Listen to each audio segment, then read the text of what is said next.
guys, so I wanted to do a YouTube update on what's going on right now.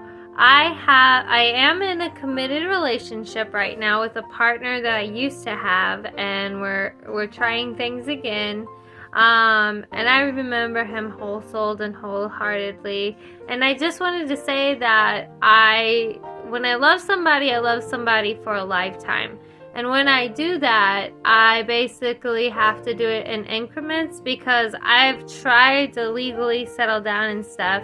I've tried to split off and it doesn't work well. I realize that I need to stick it out for more than one person because I've always believed of myself being the Church of God, the one who settled for doing the harvest work of God. And I believe that, Zion is the Church of God that was on a hill in Jerusalem. I believe that, the unbelieving husband is saved in relation to the wife, the unbelieving wife in relation to the brother.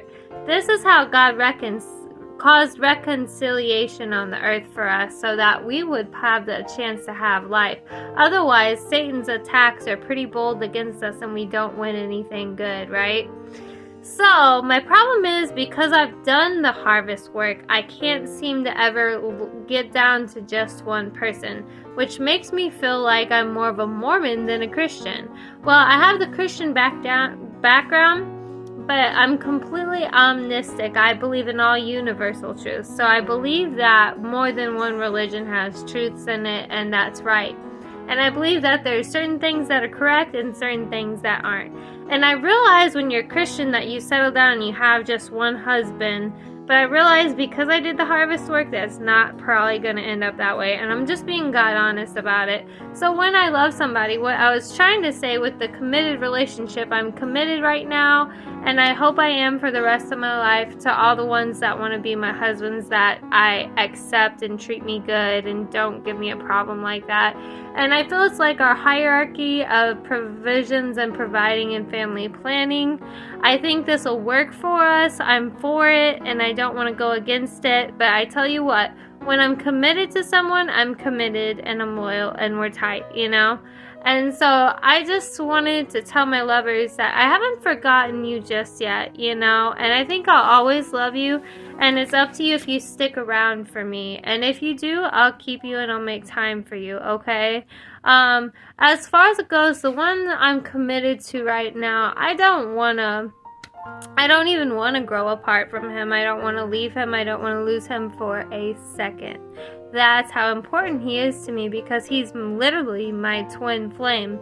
So he's the other half of me that I've always been looking for, right?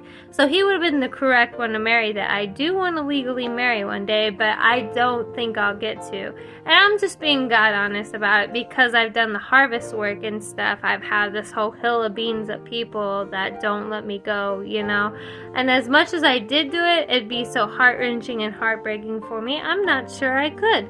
But I love who I love, and you gotta understand that, and you gotta know, and that it's actually like this in God's provisions. So this is the way God worked things out for us. This is the way I did the harvest work. This is the way I provided. This is the way I learned because I actually did it. But the thing is, it's kind of hard because you're only supposed to have one, and I feel bad because I don't want to be a bad person to someone who wants to be loved. I understand that. And I hope that they can always find that person in me at least once in their lifetime or throughout their lifetime. So I don't know which way it's going to work yet. I really, really don't. But this is what I do know. The harvest work, the reconciliation, I believe in the Church of God. I believe I'm Zion. I believe I'm the spiritual resemblance of Zion. The heavenly government where there's 12,000 out of every tribe, tongue, and nation. And so I've done this work, and I think from what I've learned so far is that I can't leave anybody behind or anybody out. So, I'm gonna love for moments in time, and forgive me if I'm there and I hurt you because that is not my intentions. I love you so, so much, including my twin flame. Don't forget I love you. I love you so, so much. So don't forget God loves you, but He reconciliated for you through me. And so when I say that, I hope you remember, and I hope you know that this is just provisioning, that it's nothing personal. And if I had my way, I would marry my twin flame. I know it'd probably be a mistake with some people, but you know, I think it's very possible it would be something good. And the biggest thing I gotta say is that if you gotta date or go do something else for yourself, do it. I'm not gonna string you along, but that I do love you, and if you want to come back to me, I will make time for you. But I most of all love my twin flame, and I want him to know that it's not him, that I love him wholeheartedly, whole-souled. I'm all in as much as he is, and I would not give him up for the world. He is my absolute prize, the one I've always waited for. So you have to understand how hard this is for me. But I remember God, I remember my husband. So I hope you know as I lead and do these things that I am thinking of you and that I didn't forget. Okay? So I just want to say that, and I'm going to get off here. Thanks so much. Mwah. Love you. Bye. Jessica.